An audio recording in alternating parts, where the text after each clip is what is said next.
ये खबर KR मंगलम university द्वारा प्रस्तुत की गई है कि आने वाले दिनों में पेट्रोल की कीमतों में राहत मिल सकती है। क्या सरकार नया फैसला आम लोगों की जेब पर असर डालेगा?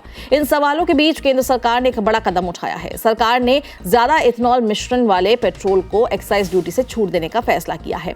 इस फैसले को भारत की ऊर्जा नीति में एक बड़ा महत्वपूर्ण बदलाव माना जा रहा है। सरकार की ओर से जारी नोटिफिकेशन के मुताबिक अब 22% से लेकर 30% तक इथेनॉल मिश्रण वाले पेट्रोल पर एक्साइज ड्यूटी नहीं लगेगी, जिसका सीधा फायदा उन ईंधनों को मिलेगा जिन्हें E22, E25, E27 और E30 जैसे नामों से जाना जाता है।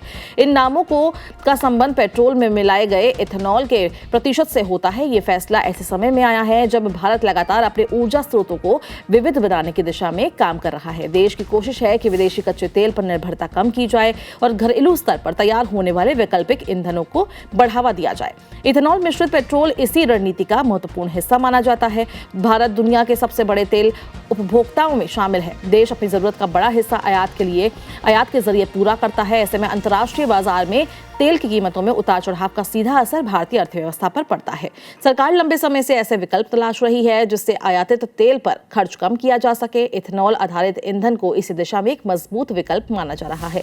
इथेनॉल मुख्य रूप से गन्ना, मक्का और अन्य कृषि उत्पादों से तैयार किया जाता है, जिसका उपयोग बढ़ने से किसानों को अतिरिक्त बाजार मिलता है और ऊर्जा क्षेत्र में आत्मनिर्भरता भी मजबूत होती है। हाल ही में भारतीय मानक ब्यूरो यानी BIS ने E20 से अधिक इथेनॉल वाले पेट्रोल के लिए गुणवत्ता मानक निर्धारित किए थे। इसके बाद सरकार ने एक्साइज ड्यूटी में राहत देने का फैसला लिया। विशेषज्ञों का मानना है कि पहले तकनीकी मानक तय करना जरूरी था ताकि बाजार में उपलब्ध ईंधन की गुणवत्ता एक समान बनी रहे।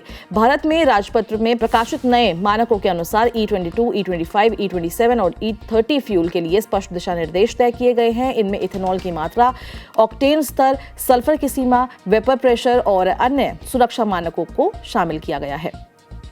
इससे ईंधन की गुणवत्ता और सुरक्षा सुनिश्चित करने में मदद मिलेगी। इन नए मानकों को मई 2026 से लागू किया जा चुका है। इसका मतलब ये है कि अब अधिक इथेनॉल मिश्रण वाले पेट्रोल के लिए तकनीकी ढांचा तैयार हो चुका है। एक्साइज ड्यूटी में छूट की उसी दिशा में एक अगला बड़ा कदम माना जा रहा है।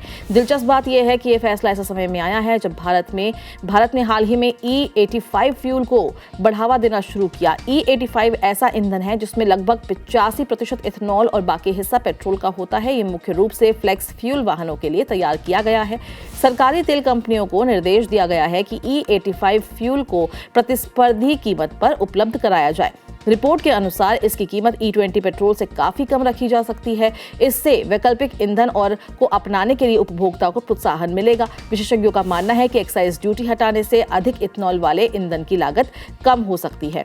वहीं यदि उत्पादन और वितरण प्रक्रिया सुचारू रही तो भविष्य में इसकी कीमतों का लाभ उपभोक्ताओं तक भी पहुंच सकता है। हालांकि कीमतों में कितना अंतर आएगा ये कई अन्य आर्थिक कारकों पर भी निर्भर करेगा। इस फैसले का एक बड़ा फायदा किसानों को भी मिल सकता है। इथेनॉल उत्पादन बढ़ने से गन्ना और अन्य कृषि फसलों की मांग बढ़ेगी। इससे किसानों की आय बढ़ाने में मदद मिल सकती है। सरकार लंबे समय से कृषि और ऊर्जा क्षेत्र को एक साथ जोड़ने की कोशिश कर रही है। वहीं दूसरी तरफ कुछ चुनौतियां भी मौजूद है। सभी वाहन अधिक इथेनॉल मिश्रण वाले ईंधन पर नहीं चल सकते। इसके लिए विशेष प्रकार के इंजन और तकनीकी बदलाव की जरूरत पड़ती है। इसलिए वाहन उद्योगों को भी इस बदलाव के अनुसार तैयार होना होगा। ऑटोमोबाइल कंपनी पहले से फ्लेक्स फ्यूल तकनीक पर काम कर रही है। आने वाले वर्षों में ऐसे वाहनों की संख्या बढ़ सकती है जो अधिक इथेनॉल मिश्रण वाले ईंधन का उपयोग कर सके। इससे इस नीति का प्रभाव और व्यापक हो सकता है। ऊर्जा विशेषज्ञों का कहना है कि यदि ये योजना सफल रहती है तो भारत को विदेशी तेल आयात पर खर्च कम करने में मदद मिलेगी।